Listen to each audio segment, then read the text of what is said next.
বিদ্যুৎ সাশ্রয়ী সেচ ব্যবস্থা, কৃষকের মুখে হাসির নিশ্চয়তা। প্রতিপাদ্যকে সামনে রেখে যশোরের কেশবপুরে 7.5 হর্স পাওয়ার সোলার ইরিগেশন প্রকল্পের উদ্বোধন। আক্তার হোসেনের তথ্যচিত্রে বিস্তারিত ডেস্ক রিপোর্টে।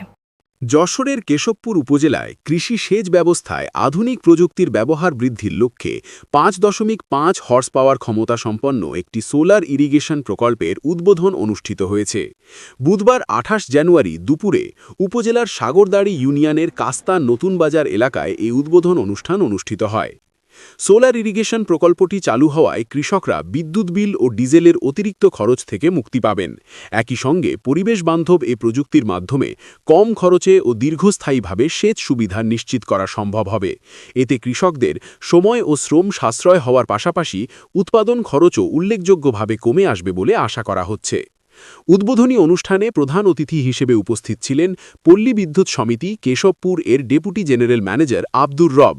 এ সময় আরও উপস্থিত ছিলেন সহকারী জেনারেল ম্যানেজার মাহবুব আলম, উপসহকারী কৃষি কর্মকর্তা নূর ইসলাম, ইয়াসিন আরাফাত, সাইমার টেকনোলজি লিমিটেডের পরিচালক অপারেশন সাজিদুল করিম, সাগরদালি ইউনিয়ন বিএনপির সাংগঠনিক সম্পাদক রফিকুল ইসলাম, মুক্তিযোদ্ধা বিষয়ক সম্পাদক আজিজ শেখ, ৫ নং ওয়ার্ড বিএনপির সভাপতি মইজুদ্দিন শেখ, যুগ্ম সম্পাদক আলামিন হোসেন, বিএনপি নেতা জাকির হোসেন সহ আরও অনেকে। প্রকল্পটি বাস্তবায়ন করেছে সাইমার টেকনোলজি লিমিটেড। আয়োজনে সহযোগিতা করেছে উপজেলা কৃষি অফিস ও পল্লী বিদ্যুৎ সমিতি কেশবপুর। সোলার ইরিগেশন প্রকল্পটি গ্রহণ করেছেন কাস্তা গ্রামের কৃষক হাশেম আলী ও শফিকুল ইসলাম।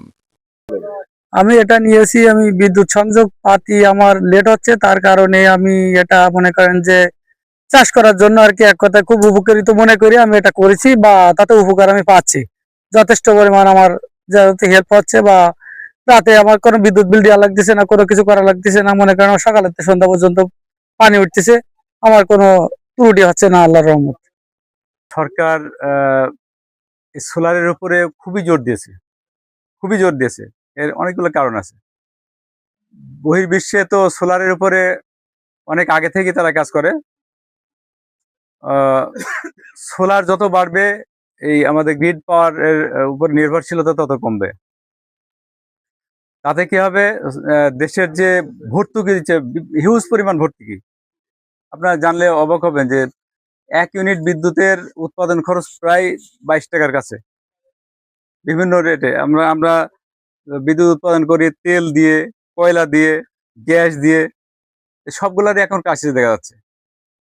গ্যাস ঘাটতি দেখছেন না, অনেক সময় ঢাকাতে পাওয়া যাচ্ছে না। এলএনজি বাইরের দেশ থেকে আমদানি করে নিয়ে এসে দিতে হচ্ছে।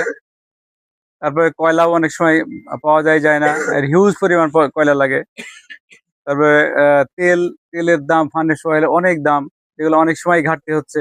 যখন ক্রাইসিস হচ্ছে তখন পাওয়ার প্ল্যান্ট বন্ধ হয়ে যাচ্ছে।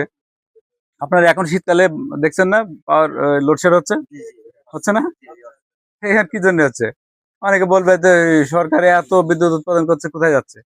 বিদ্যুৎ তো যখনই উৎপাদন করে তখনই আপনার ব্যবহার করতে হবে। আপনি যদি এমন কোনো যন্ত্র আবিষ্কার হয়নি যে ওটা ধরে রাখবো দিনের বেলা, অনেকে বলে দিনের বেলা লোডশেড দিতে পারেন না, ভোর সন্ধ্যাবেলায় দিবেন। এমন কোনো যন্ত্র আবিষ্কার হয়নি যে দিনের বেলায় উৎপাদন করে ধরে রাখবো, ফ্রিজের মধ্যে রেখে দেবো বা একটা গোডাউনে রেখে দেবো, সন্ধ্যাবেলায় ছাড়ি দেবো, এরকম সিস্টেম নাই। যখন ব্যবহার করতে হবে তখনই উৎপাদনের সাথে ব্যবহার করতে হবে, নাহলে ওটা লস হবে। তো এই জন্যে যদি জ্বালানি না থাকে তাহলে বিদ্যুৎ উৎপাদন হবে না। জ্বালানি ঘাটতি হলে উৎপাদন কম হবে, তখন আপনার লোডশেড হবে। এই জন্য সোলারের উপরে সরকারের মানে জোর দিচ্ছে, যাতে এটা ন্যাচারাল, এটা কোনো টাকা লাগবে না। ইনভেস্ট করতেছেন, প্রতি মাসে বিল দেওয়া লাগবে না। দেওয়া লাগবে হ্যাঁ, আপনার মাসে বিল দেওয়ার ঝামেলা নাই। এবং ওই সরকারের এখানে আর কোনো ওই যে তেল খরচ, কয়লা খরচ, অমুক খরচ, গ্যাস খরচ করে উৎপাদন করা লাগবে না। সেই জন্য এখানে প্রায় 20% কাছে এটা মানে আমরা যেতে চাচ্ছি যে সোলার থেকে আমরা নিব। এখন এই জন্য স্কুল, কলেজ, বিভিন্ন জায়গায় যেখানে ছাদ আছে, এই ছাদে আমরা সোলার করে নেট মিটারিং এর যে কথাটা শুনলেন, মানে আপনি উৎপাদন করবেন, আপনি ওখানে ব্যবহার করবেন, এরপরে যেটা উদ্বৃত্ত হবে সেটা আবার আমাদের গ্রিডে দিয়ে দেবেন।